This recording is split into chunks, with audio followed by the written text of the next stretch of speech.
Prima intrare pe circuit pe ziua de astăzi.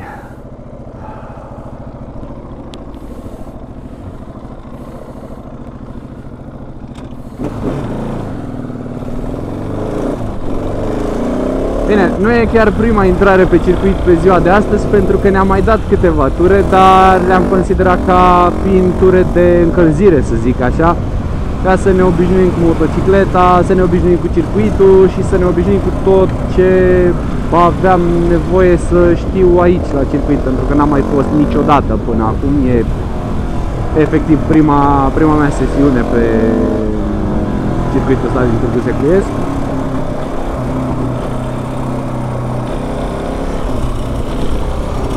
Avem aici două curbe de stânga minunate pe care dacă poți să le iei cu genunchiul pe jos și poți să le unești, e foarte, foarte, foarte bine.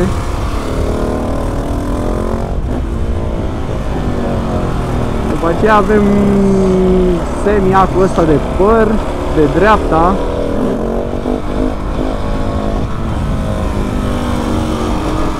Și aici avem iar două curbe de stânga care tot așa merg destul de bine unite și dacă poți să te lași până jos și pui genunchiul, le poți face cu destul de multă viteză, așa fel încât să scoți un timp bun. Și apoi urmează o micuță linie dreaptă până la pitbox cu frânare foarte puternică. Două curbe tot așa de dreapta, după aceea un viraj de stânga și intrăm pe linia dreaptă, unde am cele mai mari probleme, pentru că încep să frânez foarte, foarte devreme față de punctul în care ar trebui să frânez în mod normal. Și aici pierd destul de mult timp față de ceilalți băieți care au mai fost la circuit. Se vede că sunt prima dată venit aici, nu am foarte mari pretenții de la ziua de astăzi, dar ne descurcăm destul de bine și îmi place. Aia e partea cea mai importantă. Să vii la circuit să te distrezi în primul rând și să nu tragi mai tare decât îți permiți să tragi.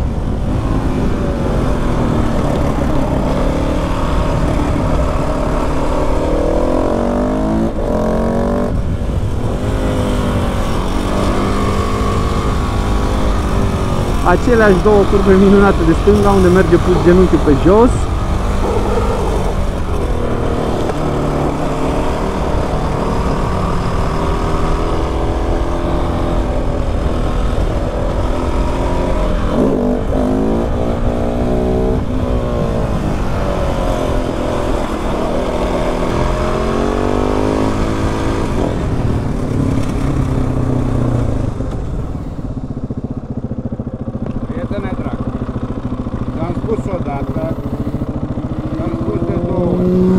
Dacă mai pui motocicleta pe o roată, nu mai intri la mine în curte. Îmi pare rău. Vrei? Nu vreau. Deci, fiți oameni de înțeles, da? Și vă rog foarte mult, respectați-vă programul. Aveți de la și jumătate la fiecare, acum mai duceți-vă. Dar nu mă mai pui pe roată, că o să cazi și îmi strici toată ziua. Mulțumesc mult.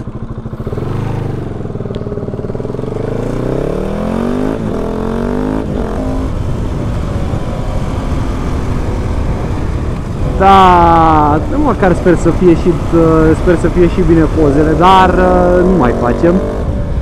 Nu ne mai dăm pe roată pentru că vrem să rămânem pe circuit până la sfârșitul zilei, nu să fim dați afară.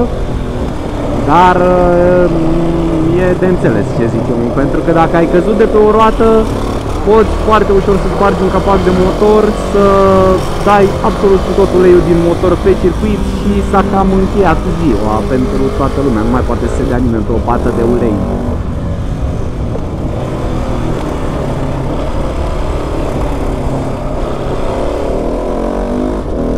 Toate ca toate, dar cum ziceam, dacă au ieșit pozele bine, nu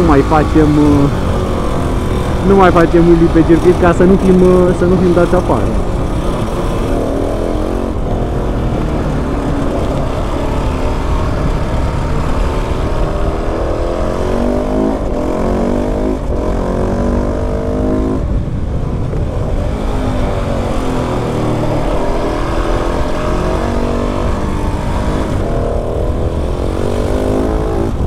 Aici ce e problema mea cea mai mare? După ce trecem de linia de start, absolut de fiecare dată mă apuc și frânez foarte, foarte devreme, mult mai devreme decât ar trebui, pierd timp și va trebui să remediez blocajul mental pe care îl am, pentru că asta e ceea ce mă face să frânez mai devreme decât ar trebui, nu știu, simt că o să mă duc în iarbă.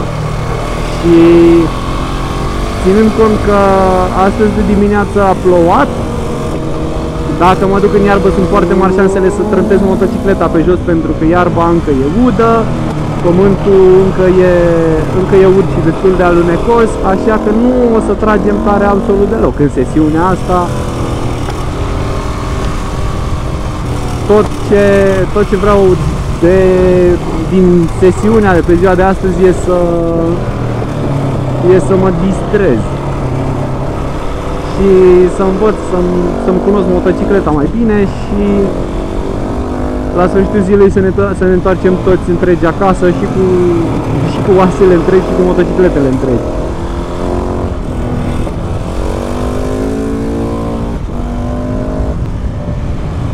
Un tur puțin mai bun, aș putea zice turul trecut, dar tot nu sunt aproape de ce mi-aș dori eu să scot de la un lap pe circuitul ăsta, pentru că sunt niște timpi în clasament foarte, foarte buni pe categoria de supermoto și te poți apropia de ei, doar că trebuie să cunoști foarte bine circuitul, să cunoști bine motocicleta și e destul de tehnic fiind un circuit mic.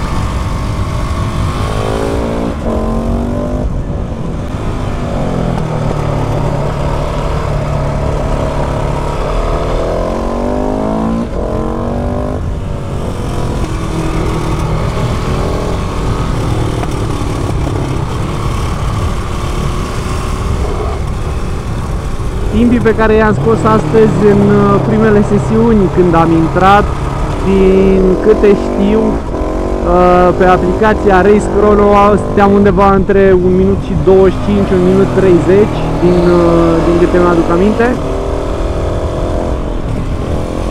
Am scăzut puțin, dar nu de ajuns.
Așa.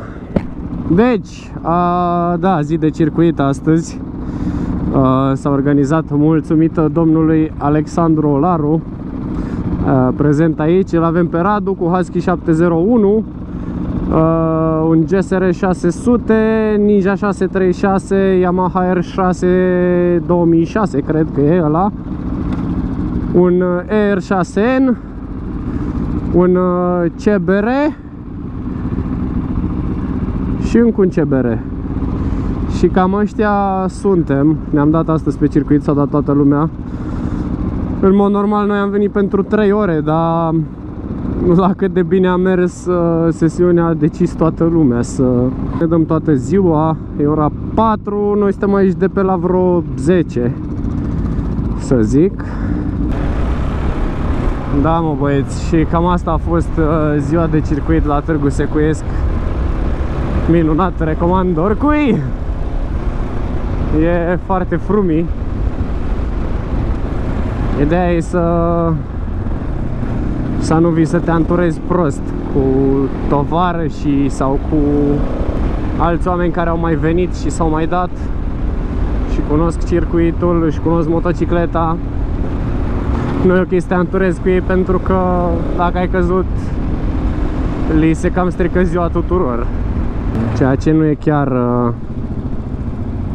nu e chiar ideal, aș putea spune.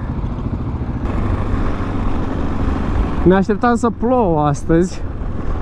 De o săptămână de când s-a anunțat ieșirea la circuit, era weather-ul, ba că plouă, ba că nu plouă. Până la urmă n-a plouat. Sau dacă a plouat azi dimineață, foarte devreme. Dar nu a fost de ajuns încât să ne strice ziua și am profitat. Pentru că nu știu cât de multă vreme frumoasă mai prindem, ținând cont că vine sezonul rece. Cam atât a fost și cu ziua de astăzi de la circuit. Sper că v-a plăcut videoclipul. O să mă chinui să pun toate unghiurile pe care le-am avut pe toate camerele și sper să vă placă. Rămâne să ne auzim la următorul videoclip și ce să vă zic, zi faină! Salut!